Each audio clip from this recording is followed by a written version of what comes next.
Before Adana reached the river that day, she had already been warned by silence. Imagine this. You walk into a place you've been 1,000 times, a place full of life and chatter, and suddenly, it goes quiet. That's what happened at the compound well. The women, her own people, stopped talking the moment she arrived. Her cousin Beezy couldn't even meet her gaze. Adana felt that familiar, cold knot forming in her stomach, that instinct telling her something was wrong. Something had shifted in the unseen world around her. But what could she do? In her village of Opioyo, girls were raised to believe that ignoring your own unease, pushing down that inner voice, was a form of obedience, a sign of being a good daughter, a good woman. So, she did what she was taught. She lifted her heavy clay pot, balanced it on the crown of her head with a grace learned over a lifetime, and started down the path to the river. The river path itself was ancient, steeped in stories and warnings. The elders whispered tales about it, stories of women who had walked it centuries ago, women whose names were now lost to time, remembered only as cautionary tales, women who had loved wrongly, or too loudly, or without the proper permission. Adana always told herself she didn't believe in ghosts or old superstitions. But maybe, deep down, a part of her did. Maybe she heard the whispers of those long-gone women on the wind and chose to walk the path anyway, defying the warnings with every step. It was a path of quiet rebellion, even before she knew what she was rebelling against. Meanwhile, a traveler from the north, a young man named Sadiq, had not planned to stop. His goal was simple: keep moving, leave this place behind before the sun dipped below the horizon. But the journey had worn him down in ways that went deeper than just physical exhaustion. Days on the road had been filled with dust, with suspicious glances from strangers, with the constant, draining effort of making himself smaller, less noticeable, just to be safe. He was hollowed out. Then he saw it. A magnificent ogbo tree, ancient and patient, its branches stretching out like welcoming arms. The sight of it stopped him in his tracks. A wave of weariness, so profound it felt like it was coming from the earth itself, washed over him. It felt like he was asking the very land for permission to rest, to be still for just a moment. And it was in that moment of stillness that Adana arrived. As she approached, something magical happened. The river, usually babbling and flowing, seemed to hold its breath. It stilled. Neither of them noticed it at first. They were too lost in their own worlds. But then their eyes met, and the world outside of that small clearing faded away. They started to talk. It wasn't about anything important, not really. They spoke of small, simple things. Where he was traveling to, how long she had lived by this river. They wondered together why the old ogbo tree leaned just so, as if it were listening to the water. The words themselves were ordinary, but the way they spoke them was not.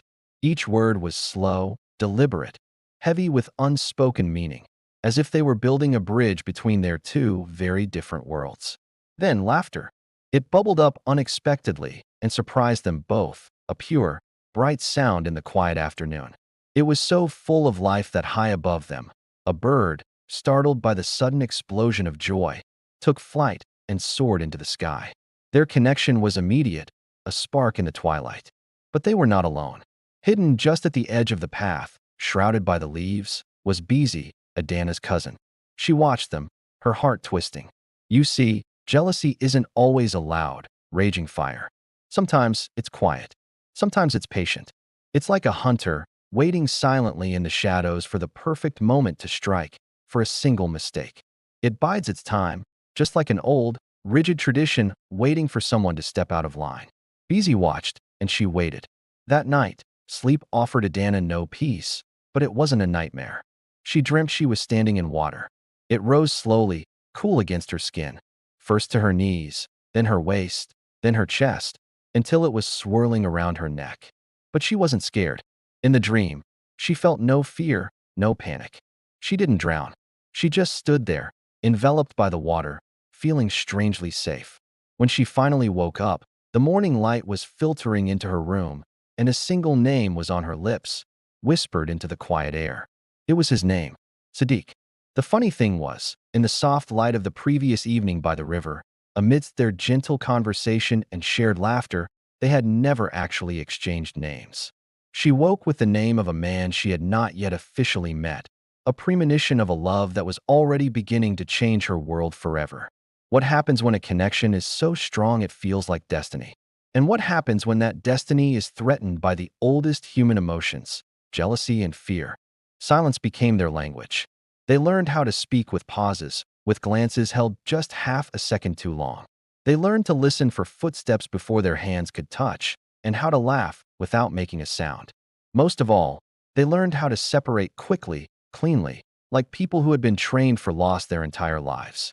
Adana began to linger longer and longer by the river whenever she went to fetch water. It didn't go unnoticed. Her mother, watching her one day, remarked, "You fetch water like someone who is hoping to be stopped." It wasn't an accusation, just an observation, but Adana said nothing in return. Sadiq, on the other hand, was a quick study. He learned the village rhythms as if he'd been born to them. He knew when prayers ended, when the children were let out to play, and when the elders took their afternoon naps. He memorized which paths were always watched and which ones had been long forgotten by the villagers. He learned that love, in a place like this, required strategy. It was a game of shadows and whispers. Under the ancient Ogbo tree, their secret meeting spot, they would speak of futures they pretended were just hypothetical daydreams. "If we lived somewhere else," Adana said once, tracing patterns in the soft dirt with her finger, "do you think we would still be this afraid?" Sadiq answered with a brutal honesty that was both comforting and terrifying. "No," he said softly, "but we might be less careful. And right now, care is the only thing keeping us alive." They had no idea how prophetic those words would be. But the river, it heard everything. It carried their secrets downstream. On one evening, so heavy with heat you could barely breathe, Adana finally confessed her deepest fear. She whispered that her engagement had already been discussed, that her future was being decided without her consent, that her bride price already existed in hushed conversations, in goats not yet counted but already promised. Hearing this, Sadiq clenched his fist so tightly his nails cut into his palms. "Just say the word," he said, his voice low and urgent. "We leave. Tonight." But Adana shook her head, a single tear tracing a path through the dust on her cheek. "Leaving isn't the same as being free," she told him. Her words hung in the air between them, heavy and true. That night, unable to sleep, Sadiq wrote a letter. It was a letter of farewell, of explanation, but he didn't intend to leave it behind just yet. He folded it carefully, hiding it deep within his bag, convinced that there would be more time. More time to decide, more time to plan. But there is always less time than lovers believe. From her own mat that night, Adana watched the moonlight stretch across the wall of her hut, sharp and thin like the blade of a knife. She wondered, and not for the first time, whether loving Sadiq was an act of bravery or an act of disobedience. In a village like Opioyo, the two were rarely separated. Outside, the great Ogbo tree creaked softly in the night breeze, as though it was adjusting its ancient weight, preparing itself for something it already knew was coming. The wind whispered through its leaves, carrying a story of love and the inevitable storm it was about to unleash. The next few weeks were a blur of stolen moments and heightened senses. Every shared glance across the market square felt like a shout. Every brief touch of their hands as they passed on a narrow path felt like an earthquake.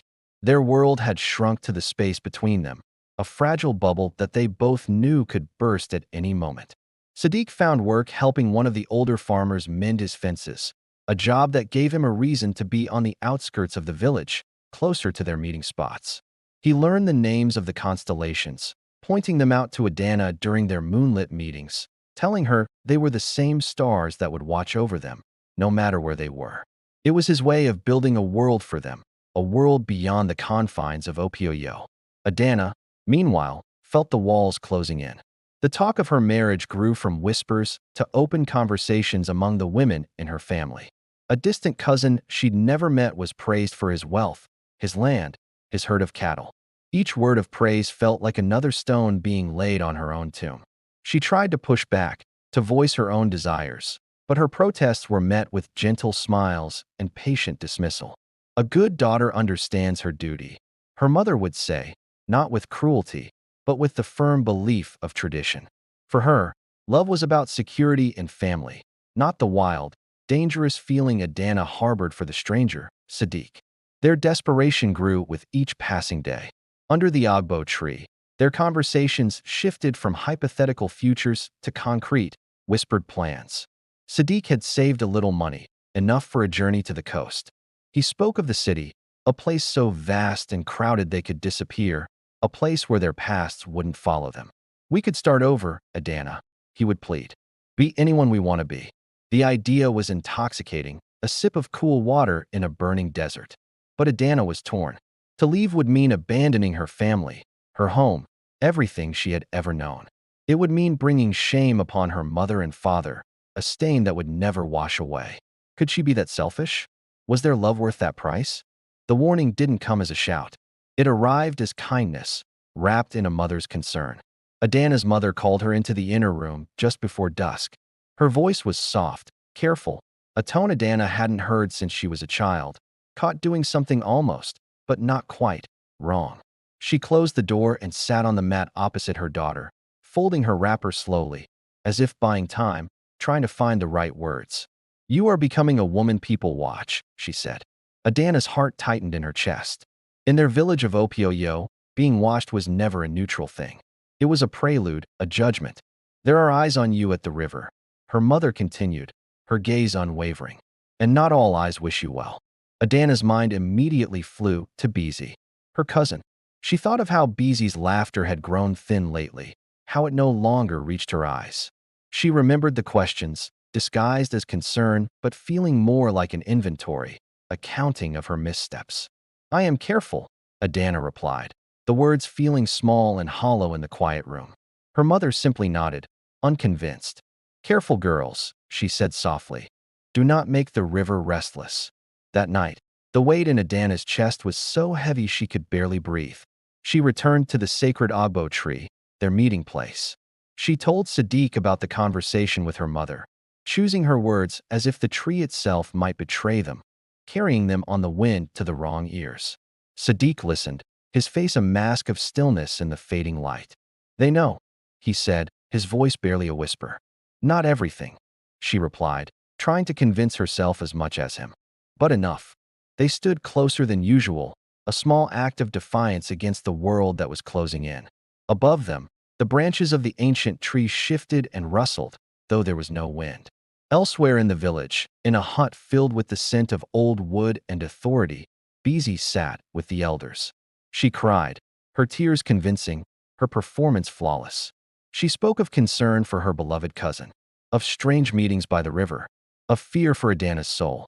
Betrayal wears its most believable face when it borrows the language of love. The elders listened without interruption, their faces stern and unreadable.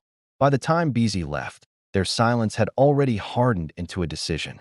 That same night, a shadow fell across Sadiq's doorway. His uncle had arrived, unannounced. He didn't sit down.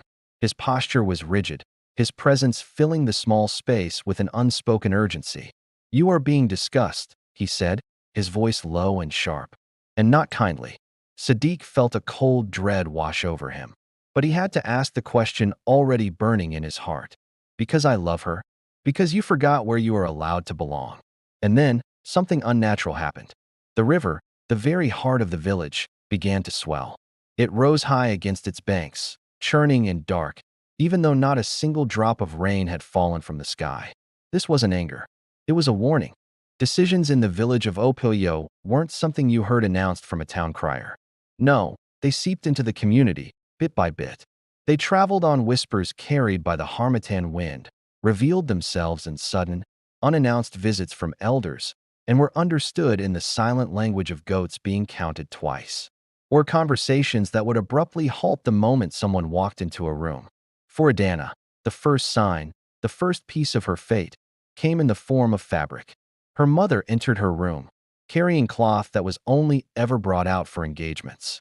It was a beautiful, rich textile, but as her mother smoothed it over the bed, Adana noticed her hands. They trembled, a slight, almost imperceptible shake that betrayed her calm expression. Years of practice folding fabrics like this couldn't hide the tremor. Her mother refused to meet her gaze. It is time, she said, her voice heavy but simple. The words hung in the air, thick and suffocating. Adana felt the entire room tilt on its axis, her heart thudding against her ribs. Time for what? She asked, though a cold dread was already spreading through her. Her mother finally let out a long, slow breath, a sigh that seemed to carry the weight of generations. For things to be put back in their proper place. The words were a sentence of final judgment. Later that same day, Sadiq received a summons. The village elders wanted to see him. He walked into the council hut, his mind racing, expecting accusations, anger, maybe even threats. But that's not what he found. Instead, they thanked him. They thanked him for his restraint, for his good manners, for not making things more difficult than they absolutely needed to be. In that dimly lit room, their gratitude felt more dangerous than any accusation. It was like a blade, not cutting, but pressed flat and cold against the skin of his throat, a constant, silent warning. "You will leave," one of the elders finally said, his voice devoid of emotion. Quietly, and soon, Sadiq's jaw tightened. He had to ask, "And if I don't?" A thin, knowing smile spread across the elder's face. It wasn't a kind smile. "Then we will fix the problem from the root." The implication was terrifyingly clear. That evening, beneath the sprawling branches of the ancient Ogbo tree, their secret meeting place, Adana told Sadiq everything. She spoke of the engagement cloth, the preparations that had silently begun, the unshakable certainty in her mother's voice. She recounted the finality of it all. As she spoke, Sadiq reached for her hands, and she felt them shaking, mirroring the tremor in her own. "We still have choices," he insisted, his voice a low, urgent whisper. But Adana's gaze drifted past him, to the familiar silhouette of the Ogbo tree, and beyond it, to the dark, flowing river. "Do we?" she murmured, the question more a statement of despair than a genuine inquiry. Her mind was a whirlwind of images. She saw her mother's face, etched with a deep, primal fear. She saw her sister Beezy's silent tears, shed in a corner where no one would see. She saw how their love, something she had believed to be pure and true, had been so easily twisted, reframed, and presented as a danger to the entire community. It was a threat that needed to be neutralized. When Sadiq finally whispered the words, "Let us run," it wasn't a cry of desperation. It was a spark of hope in the overwhelming darkness. Adana looked at his earnest face, his eyes pleading with her, and she wished with every fiber of her being that hope could be enough. She wished it could build a bridge over the river, a path away from Opioyo, a future where they could just be. But she knew the world was more complicated than that. That night, alone in her room, with the sounds of the village settling down for sleep, Adana wrote a letter. She poured her heart onto the parchment, her fears, her sorrows, her impossible love. But she did not sign it. It was a confession without a name, a story without an author. When she was done, she folded it carefully into a small, tight square. Under the cloak of darkness, she crept out to the Ogbo tree. With her bare hands, she dug into the cool, damp earth beneath its largest, most ancient root. She placed the letter in the hollow and pressed the soil back into place, her hands still shaking.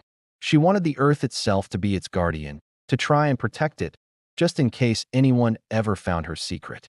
Miles away, already on a path leading away from the village, Sadiq sat by a small fire. He pulled out a letter from his bag, a letter he had started writing days ago. He added a second page to it, writing down all the fears he couldn't bring himself to say aloud to Adana, the doubts that gnawed at him. He told himself he would figure out what to do with it soon, that he just needed time to think. He folded it and put it back in his bag, a secret of his own. Meanwhile, back in Opioyo, tradition wasn't resting. It was sharpening itself, like a knife on a whetstone. Quietly, patiently, waiting for the right moment to make its cut. The story of Adana and Sadiq was far from over, and the choices they made, or failed to make, would soon come to a head. The days that followed felt borrowed. Adana woke each morning with the strange certainty that something was already over. She moved through her chores with a deliberate slowness, memorizing every little detail. The way the morning light pooled on the wooden floor, the comforting smell of wood smoke that clung to her clothes, the sound of her mother humming songs meant for weddings she pretended not to be planning. Every moment felt precious, like a memory being made in real time. She returned to the river whenever she could steal away.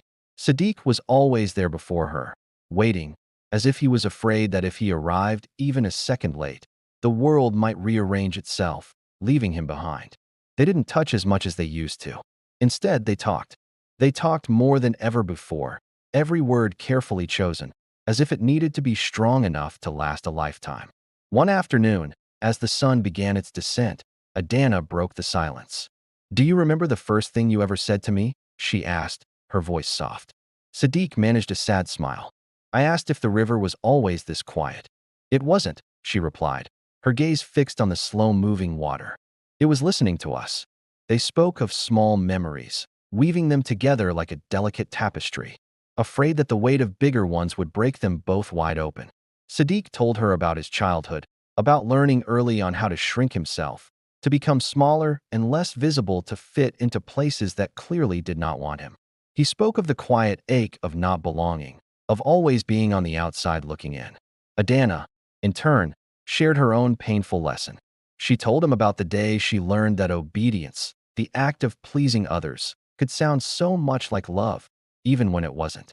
It was a trade she had been making her whole life, giving pieces of herself away for the illusion of affection. At night, Adana's dreams were filled with unsettling images. She dreamt of the ancient Ogbo tree, standing stark and alone in the middle of an empty village.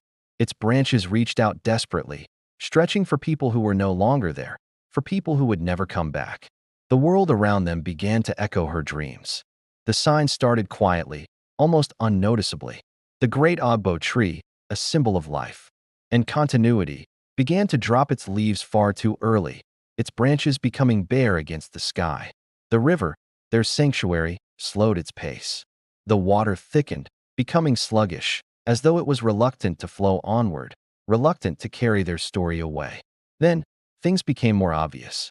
A goat, a special one meant for Adana's engagement ceremony, a symbol of a future she did not want, refused to eat. It simply laid down in the dust and, with a final sigh, died. People in the village noticed.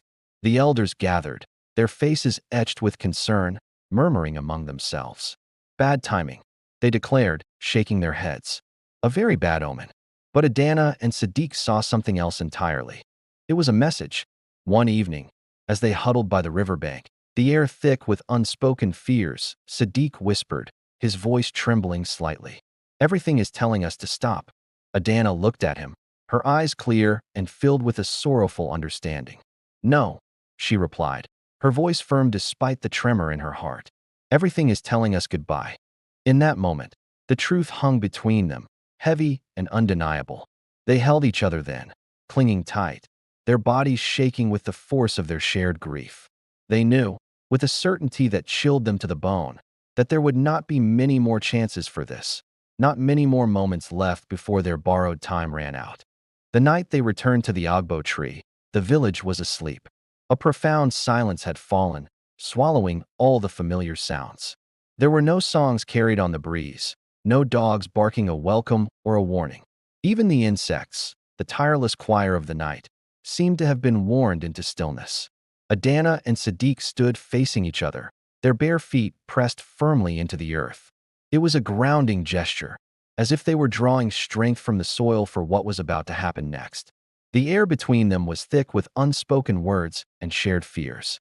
Adana brought out her letter, her fingers tracing the creases as she smoothed the folds over and over again. It was a nervous, repetitive motion. Her voice, when she finally spoke, was soft, almost a whisper against the quiet of the night. "I wrote this for the person I would have been," she said, her gaze distant. "The one who lived." Sadiq looked at her, his eyes reflecting a deep understanding, a shared sorrow. He nodded slowly, then reached into his own bag. He pulled out his letter, a thick bundle of pages that felt heavier now, weighted with all the unsent words and unlived moments. "This one," he said, his voice just as quiet, "is for the person who will have to remember us." They didn't read them aloud. There was no need. The truths contained in those folded papers were too raw, too fragile to be exposed to the air. They were secrets meant for the earth and the water, not for the ears of the living. Together, they walked to the riverbank. They placed Sadiq's thick letter inside a simple clay pot, a vessel for his memories. Carefully, they lowered it into the shallow part of the river, the dark water swirling around their hands. They weighed it down with smooth, heavy stones, watching as the river closed over it gently, the surface rippling and then stilling, like a promise being sealed away and kept safe. Then, they returned to the great Ogbo tree, its ancient branches reaching out like silent witnesses. Beneath its protective canopy, Adana knelt. She dug a small hole in the rich soil and pressed her letter deep into the earth. She covered it with her hands, patting the ground flat. "If anyone finds these," she whispered, her words meant only for Sadiq and the listening ground, "let it be the earth first." The soil would hold her story, the story of the woman she might have become, guarding it with the patience of seasons. With the letters safely hidden, a shift occurred. The tension that had held them so tightly seemed to ease, replaced by a strange, somber certainty. They were no longer speaking of escape, of maybes and what-ifs. Their conversation turned to the inevitable, to the reality they were about to face. Sadiq's voice, though laced with tears that glistened in the faint moonlight, was remarkably steady. "If they separate us," he said, his eyes locking with hers, "they will still lose." It wasn't a statement of defiance, but a declaration of fact. Their bond was something that could not be conquered, even by physical separation. Adana reached out and took his hands, her grip firm and reassuring. Her own eyes were clear, filled with a resolve that matched his.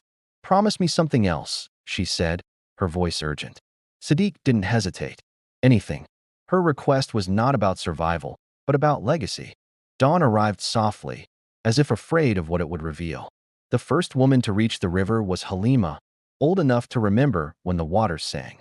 She stopped just before the bank, her breath catching at the sight of the sandals, placed neatly, deliberately, side by side. Order where there should have been haste. She knew immediately. Her cry cut through the quiet morning and woke the village. People gathered, a silent, somber crowd. No one spoke. No one dared to step into the water. The river itself looked different today, duller, heavier, as though it carried a weight that could not be seen. The ripples moved outward from the bank and then stilled, refusing to offer a reflection. When Adana's old mother arrived, she did not scream. She walked to the edge, knelt, and pressed her palms into the wet sand. Only then did a sound leave her, a low, broken, animal cry. She called her daughter's name over and over, until the word itself lost all meaning and became just a sound of grief. Sadiq's old uncle stood apart from the others, his face a rigid mask of something that might have been relief or could have been terror. He would never be sure which emotion truly claimed him in that moment. The children were sent away from the scene, shielded from the heavy sorrow. The elders murmured prayers that tangled in the air and failed to land, offering no comfort. Later, when the searching men returned from downstream with nothing but silence, a woman named Beezy stepped forward. "They loved too hard," she said, tears streaking the dust on her face. The river was jealous. They hung in the air, an explanation that was easier to accept than the truth. That night, a child wandering near the bank found a clay pot, lodged between two stones at the water's edge. He lifted it, curious about the strange weight inside. Beezy saw him from a distance. She walked over, took the pot gently from his hands, thanked him, and carried it home. By the flickering light of her lamp, she opened it and read Sadiq's letter. Every line felt like an accusation, every word a fresh wound. He had written of betrayal, of a trust broken, and his pain was palpable on the page. At dawn, she took the letter behind her hut. She burned it, watching the paper curl and blacken, and then scattered the ashes into the wind, hoping to release the words. But the river did not forgive her. The great Ogbo tree, the heart of the village, began to die. It started from the roots, a sickness spreading upward. At first, people dismissed it. It was just a coincidence, they said. Trees aged. Seasons changed. But soon, the elders stopped meeting beneath its branches. The birds built their nests elsewhere. Even the shade it cast seemed unwilling to gather there anymore, pulling away as the leaves thinned. One afternoon, Adana's mother returned to the tree alone. She dug into the soil with her bare hands, scraping until her fingers bled, until she found it, a folded piece of paper pressed deep into the earth at the base of the trunk. She recognized her daughter's careful handwriting immediately. She read the letter once, then again. By the third time, she was on her knees, rocking back and forth, whispering apologies to a world that did not answer. The letter was not a plea for rescue. It was a request for understanding. It spoke of a love that was pure and true, naming it without a trace of shame. That evening, Adana's mother went to the elders. "I told you," she said, her voice quiet but steady. "I told you because I thought fear was a form of protection." The elders looked away, their gazes falling to the floor, unable to meet her eyes. She returned to the dying tree that night and nailed her daughter's letter into its trunk, leaving it where the rain and the insects could read it, even if people would not. By morning, the paper was gone. No one ever admitted to removing it. The Ogbo tree dropped its last leaves that week. It stood skeletal and silent against the sky. Soon, children were forbidden from passing near it. Mothers would cross the road to avoid walking under its barren branches. The place where love had once rested, where stories were told and community was forged, became something to be feared, spoken of only in hushed tones and lowered voices. And beneath the dying roots, the earth held the shape of a promise it could not keep. The river was not declared forbidden. It simply became avoided. Slowly, without any official word, the life that once thrived at its banks disappeared. At first, people just came less often. Then, they stopped coming at all. The women, who used to gather here, began to cross to the farther stream. The fishermen, whose livelihoods depended on the river, sold their nets and looked for other work. Children were told a simple, understandable lie, that the water carried sickness. No one could say what kind of sickness, because the truth was much harder to explain. The truth was that the river remembered. On nights when the moon was just a sliver in the sky, the water would behave strangely. It moved against itself, creating these small, circular currents that didn't seem to go anywhere. The old men in the village would watch and whisper that it was the river, searching for what it had been given. The old women had a different interpretation. They said the river was mourning. That same year, Beezy got married. Her wedding was a spectacle of defiance. It was loud, expensive, and determined. The drums played from dusk until dawn, a constant, thunderous heartbeat. But there was a strange thing that happened.